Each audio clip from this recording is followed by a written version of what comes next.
Hello there everyone, welcome to yet a new Friday video. Because I still don't know what I'm doing for Fridays. But I am now going to introduce probably one of my favorite tabletop games that has been turned into a video game. So welcome to Gloomhaven. Now it's still in early access and I did ended up buying it because when I saw Gloomhaven and out on Steam, even when I was still on my Gloomhaven and tabletop binge, and I was just like, yes, give, and it's just like, no, I kind of calmed down from it, so I'm now just simply enjoying it more moderately. Yeah, I mean, it's been a while since I last played it, but I do want to play the game and just hopefully get my own kind of RPG group to play Gloomhaven. But how to best explain Gloomhaven is that it is a dungeon roguelike, dungeon crawler roguelike RPG, basically.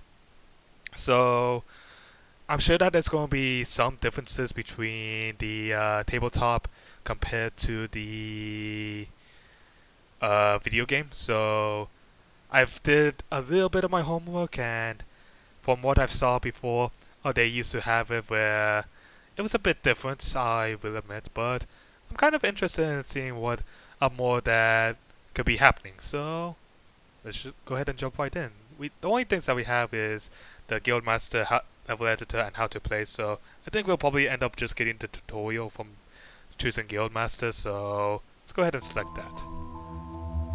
So Guildmaster, new adventure. So let's see, what do we have? Yeah, peaceful, which I mean, I'm kind of already used to playing Gloomhaven, so I don't think we need to do it down easy. Normal is, well, pretty simple.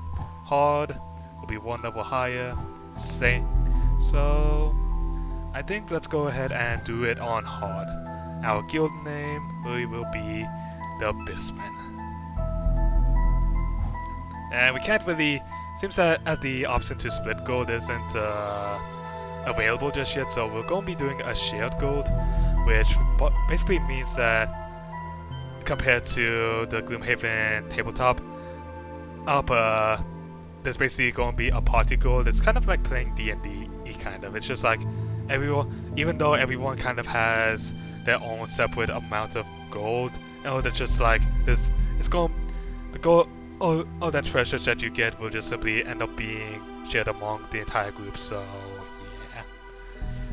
So let's go ahead and okay. So we get a tutorial which gives us to learn the basics, and we get the introduction. So you know what? Might as well. I'll start with the full tutorial. So let's go. So we basically don't even need to select the how to play to start learning how to play. That's awesome.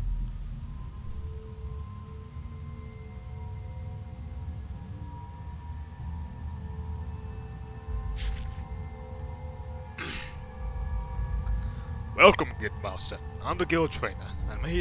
I'm here to guide you through setting up your own mercenary guild. Let's start with you guiding the brute through this first tutorial. Before we get to the action, you want to acquaint yourself with how to adjust your view of the battlefield. So let's go over the camera controls. Okay, was QE, plus or minus, or mouse wheel. So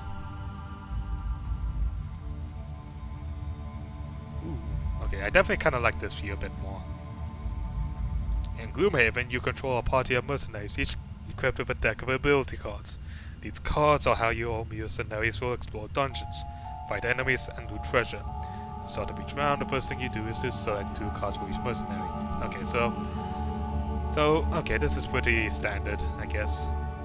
So we're only getting these 4 at the moment, so we'll go ahead and select trample and grab. Okay, so this will show our initiative, so alright. So we'll use grab and go now, so let's see, what do they want us to do?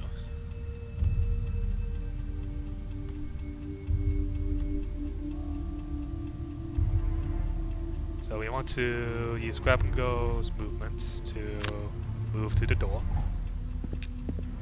Hello there.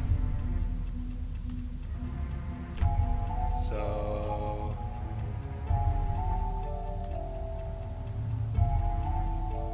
okay, so this is pretty standard.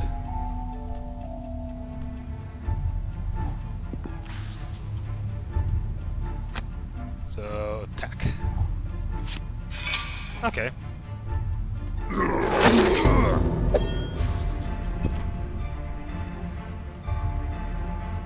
So because he's right there next to us, he will skip moving and will just simply attack us for 3. Good to know. So it's telling us about burning cards. Good to know, but we'll simply take the damage. So we're going to need... so it's going to teach us how to short rest. Burn. So, provoking roll and trample. So, guess we'll just simply finish off the job. Bye. And then it's teaching us that we have our basic abilities of having default to attack or default to movement. Alright. And we get gold. Great walk. Not only did you vanquish the lone bandit guard, you even managed to pick up a few pieces of gold. With the basics covered, it's now time to introduce you to some slightly more dangerous scenarios.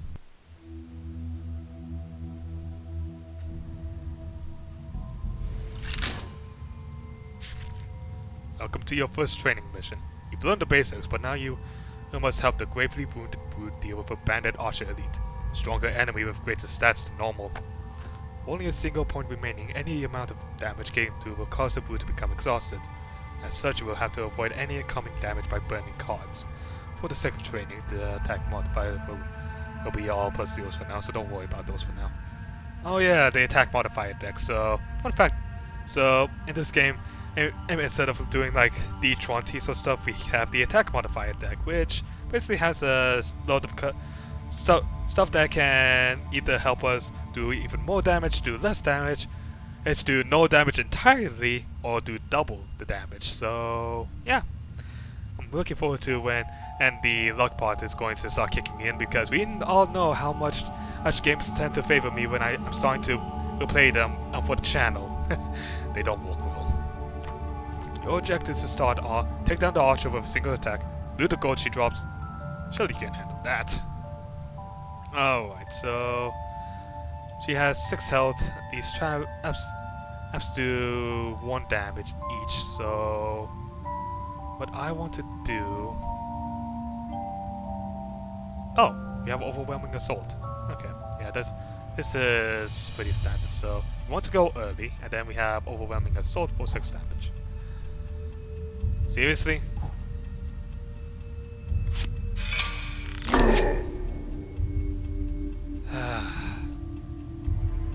So we're gonna need to burn. But what do we want to burn? I guess... I mean, grab and go is pretty useful for us. But...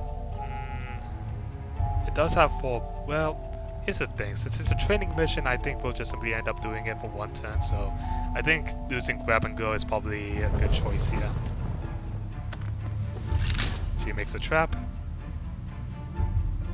We attack with overwhelming assault, which does 6 damage. Wash! Overwhelming assault is a powerful card, but such power comes at a cost.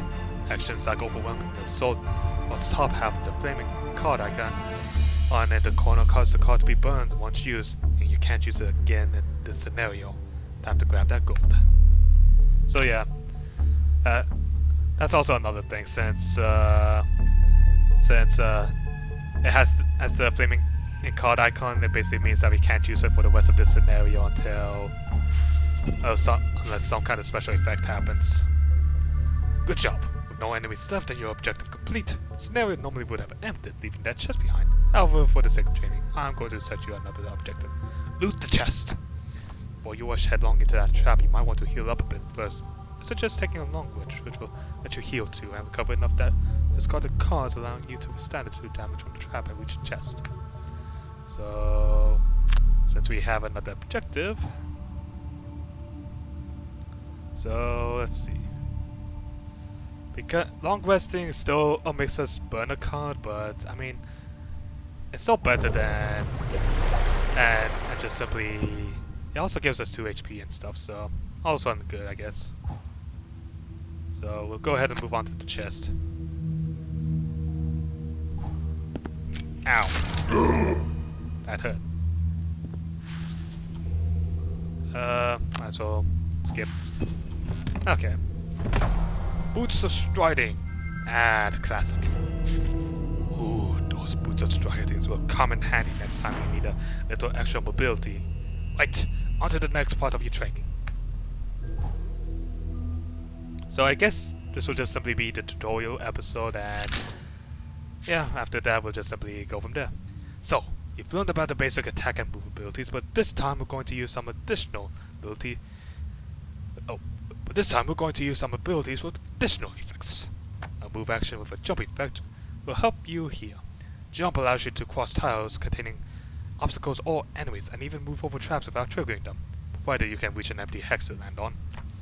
Those boots of striding you picked up last time can be used to increase a move ability by 2 hexes. That will enable you to get up close and personal this turn. You don't have the damage to take her out in one go, but if you act fast you can apply the disarm condition on her before she can attack. Your objectives for this round are: use a jump and disarm the archer before she attacks. Good luck! So let's see. We want to use Provoking Roar since it has disarm. And then the only thing we have that has jump is Leaping Cleave. So onward! So we want to move, activate our boots, and go! And because there's actually nothing else here that we can step on, we'll have to skip our movement and apply our disarm. Hiya!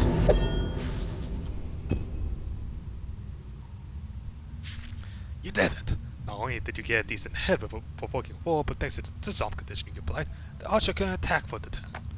She's low on health now, so you should be able to finish her off. Your objectives this turn are: kill the archer, jump over the traps, and loot the chest. I want you to achieve both this round.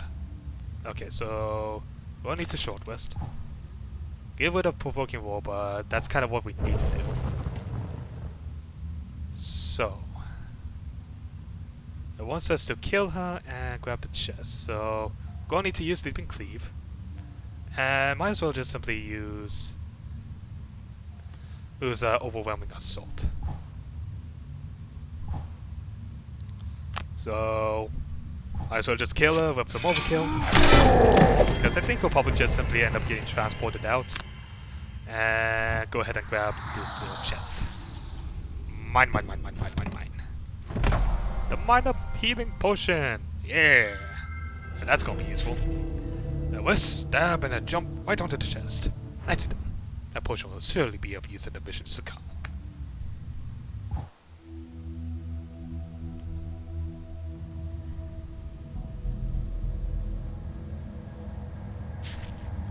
To be a successful Guildmaster, you need to pay close attention to enemy actions and try to plan your moves around them. Just one simple objective for you this time: don't get attacked. You have to start over if an enemy manages to land a hit. You'll need to escape the room by opening the door in front of the booth, but also remember that enemies in the next room will also get to act this round. My advice: act quickly. Look cleverly at what actions the enemies are going to take. I've set it up so that you should be able to find a safe place to stand, out of reach of all enemies. Let's see if you can survive. So it wants us to go early, so Provoking Roar, and I think Leaping Cleave will probably be... actually no. Grab and Go will probably be better since it gives us more movement. So let's see. Move 1, attack 3, range 3. Move 2, attack 2. So you want to get out. So solve of that. So let's see. Move 2 and attack 2. Where do we want to be? Let's see. If I move here, then this guy will end up attacking me. She can move 1 and then... so 1, 2. I want to be out. So, let's see. 1, 2. So I can't stand here. So move 1 and attack 3. So she'll probably move like right here. 1, 2. Okay, so I want to stay on the door panel. And then we can just simply skip our attack.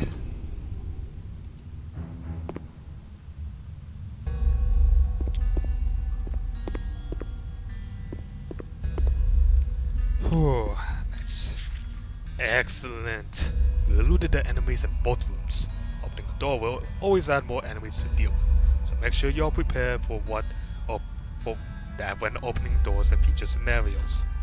Just one more round of bandit dodging to complete the mission. You find it tricky to locate a safe space this time. Perhaps you could try preventing an attack to survive. Alright, short rest, see what gets burned. We have to burn off grab and go, and unfortunately we can't see what they're doing just yet, so since he's saying that we could prevent an attack, I think provoking war, and since there's no, and leaving cleave, so that way we can jump over a bandit. Although, would jumping over a bandit really do anything? Because 1, 2, 3. Although, I guess, yeah, might as well. Alright, move 2, attack 2, range 3. Move 2, attack 2. So, I think if we just simply move over here, we should be able to be fine as long as we apply this.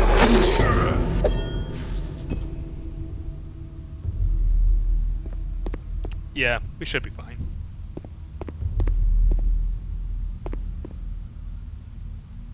Nice.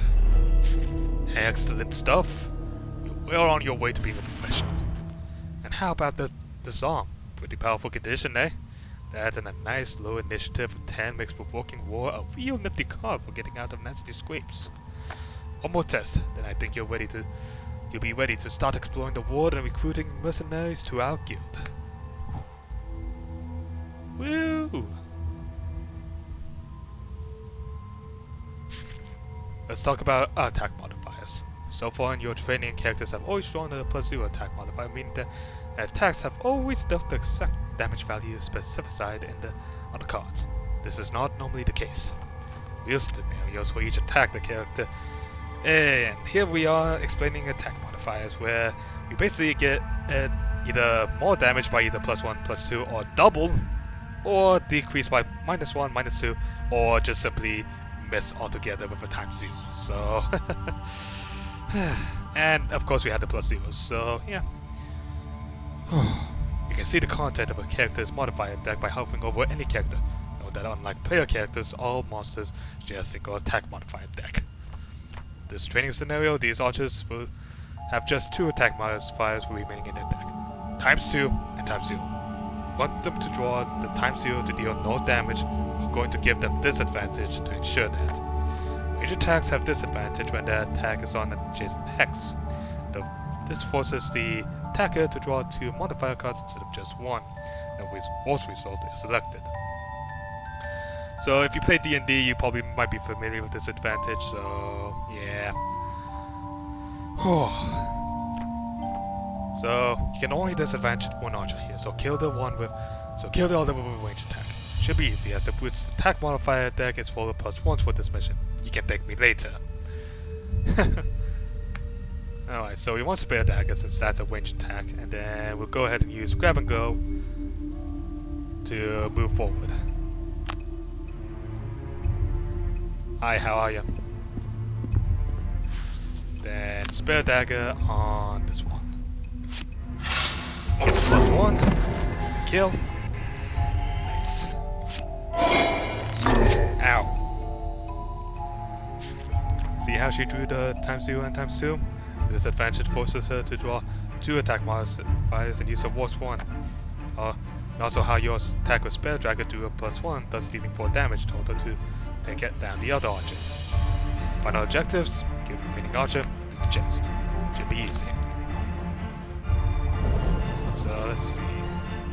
We want spare dagger, leap and cleave. So I guess since deck is full of +2s, let's just go ahead and use Sleeping Cleave to move. Then we'll use Spirit Dagger to finish off. Hiya! Hey, the Heater Shield.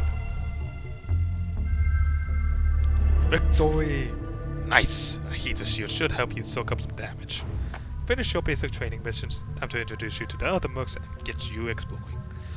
And with that, I think I'm also going to call it in a day. So I hope you all enjoyed today's episode. If you did, make sure to hit that like button as well as comment down below. Hit that subscribe button because it's you guys and gals that make this channel alive. I'll see you all next time.